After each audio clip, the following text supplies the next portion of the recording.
अगर हम 7:20 की जगह 7:25 को भी आते थे ना, हमारा गेट बंद हो जाता था, एब्सेंट भी लगता था, स्ट्राइक भी लगता था, और उसके बाद अगले दिन सुनने को भी मिलता था, लेकिन अंदर घुसने नहीं देते थे। अगर एक स्कूल में हमारा इतना ऑनर है, एक नौकरी में हमारा इतना ऑनर है, कितना ज्यादा ऑनर खुदा के काम और खुदा के घर के लिए हमें होना जरूरी है,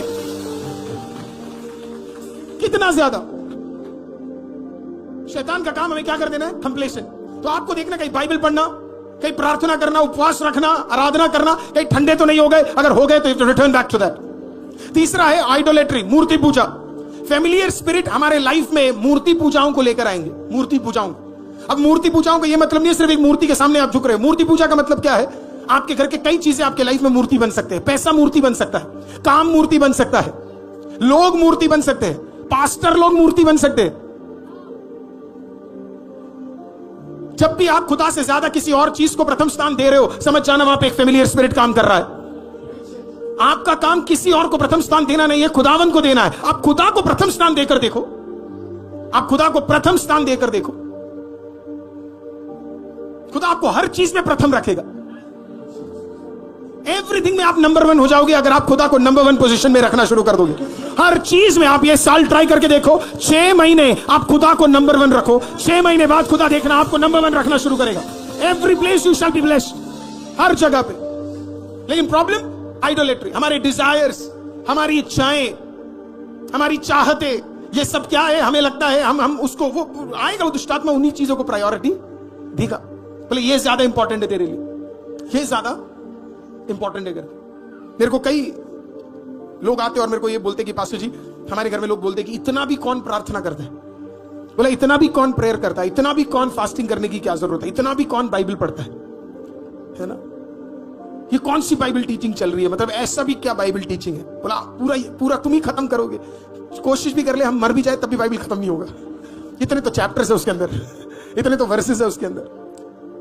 दिक्कत है, पर कोई और काम करे तो वो सब ठीक है। मान लो आपके पास एक गाड़ी है, कहीं वो आपका आइडल तो नहीं बन गया? आपके पास एक घड़ी है, आपके पास एक फोन है, आपके पास एक प्रोडक्ट है, आपके पास एक घर है, कहीं वो आपका आइडल तो नहीं बन गया है?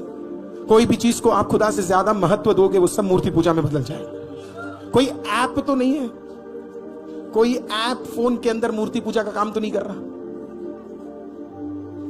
कितने लोग खाली बैठ ही नहीं सकते, उन्हें बस ऐसे देखना है, हाँ ठीक है, हाँ क्या बोल रहा था। ये एक बहुत बड़ा स्ट्रगल है जिससे हम गुजरते हैं, क्योंकि वो एक आइडल का काम हमारे लाइफ में क्या है, कर रहा है। और धीरे धीरे ये चीजें हमारे लाइफ में एक जनरेशन से अगले जनरेशन में पास होगा। अगर आपने अपने घर में एक मूर्ति पूजा को प्रथम स्थान दिया, अगला पीढ़ी भी वही करेगा। अगर एक पीढ़ी सही प्रार्थना कर रहा है तो अगला पीढ़ी भी सही प्रार्थना करेगा। हालेलुया। बाइबल क्या कहती है? कल ही मैंने सिखाया था, यीशु मसीह का दूसरा बड़ा चमत्कार यह था कि एक पिता यीशु के पास आया, वो एक बहुत बड़ा अधिकारी था। वो आकर यीशु से बोला, मेरा बेटा बीमार है। यीशु ने उसे बोला, चले जा, तेरा बेटा चंगा हो गया, गो। अब यीशु मसीह प्रूफ कर रहे थे कि यीशु मसीह को हर जगह जाने की जरूरत नहीं है। मैंने समय के ऊपर और डिस्टेंस के ऊपर प्रभु का अधिकार है प्रूफ करने के लिए। प्रभु ने कहा जा, और चंगाई हो चुका है। वो आदमी वो वचन लेकर अपने घर में गया, बोला यीशु ने कह दिया है। उसने सवाल भी नहीं पूछा, उसने कहा आपने बोला है तो होगा, वर्ड। वो चला गया। और जब वो घर में गया, उसने क्या देखा बताया? बच्चा चंगा है। उसने क्या देखा? बच्चा चंगा है। वो जब निकल के आया, उसने क्या देखा बताए? जब वो निकल के आया, उसने देखा कि उसका बच्चा बीमार है, लेकिन जब वो वापस गया, उसका बच्चा चंगा है। चर्च में ऐसे आओ कि जब वापस जाओगे तो चीजें बदल जाएंगी। ये विश्वास आपके अंदर होना बड़ा जरूरी है। आराधना में ऐसे जाओ कि जब आप जाओगे और वापस आओगे, आपका जीवन में एक बड़ा बदलावट आएगा। ये विश्वास करना बहुत जरूरी है। हालेलुया। जब मैं चर्च में आता हूं, मैं अपना 100% देता हूं, क्योंकि मुझे पता है जब मैं आज रात को घर पे जाऊंगा, मुझे पता है कुछ चीजें बदली होंगी। हालेलुया। ये समझना आपको बहुत जरूरी है। वो बंदा जब अपने घर से गया, वो एक ऑफिशियल था, नॉर्मल आदमी नहीं था, कंगाल नहीं था, गरीब नहीं था। वो एक पढ़ा लिखा, रोमियो के लिए काम करने वाला एक अधिकारी था। वो वाज ऑफिशियल। और उस जमाने में रोमियो के खुदा होते थे, रोमियो के पंडित होते थे, यहूदियों के 72 लोग होते थे, लेकिन वो किसी के पास नहीं गया। प्रथाओं को तोड़ो।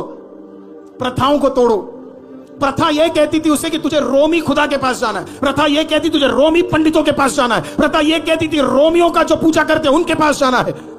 नहीं तो यहूदियों के वालों के पास जाना है। उसने कहा प्रथा तोड़ रहा हूं, ना रोमियों के पास जाऊंगा और ना यहूदियों के पास जाऊंगा, मैं जाऊंगा प्रभु यीशु मसीह के पास। He took a risk। वो गया और वो एक्टिव प्रेजेंस में था। वो प्रभु के पास गया, उसने प्रभु का इंतजार किया। काना में प्रभु यीशु मसीह ऑलरेडी फेमस थे। कुछ ही दिन पहले, कुछ ही हफ्ते पहले प्रभु यीशु मसीह ने पानी को दाखरस में, या पानी को पानी और पानी को बेहतर पानी और पीने वालों के लिए दाखरस में बदल दिया। हालेलुया। तो बात फैल चुकी थी कि एक बंदा आया है 6 मटकों को लेकर, उसने क्या किया है, हालेलुया, एक अद्भुत काम किया। बात फैल चुकी थी, हर व्यक्ति यीशु को जानता था। भीड़ इस चर्च से ज्यादा भीड़ थी वहां पे। Jesus was a public figure. Impossible था। अगर आज यीशु के पास एक चर्च होता, भूमंडल के अंदर कोई ऐसी जगह नहीं होती जहां पे उसे कंटेन करा जाए।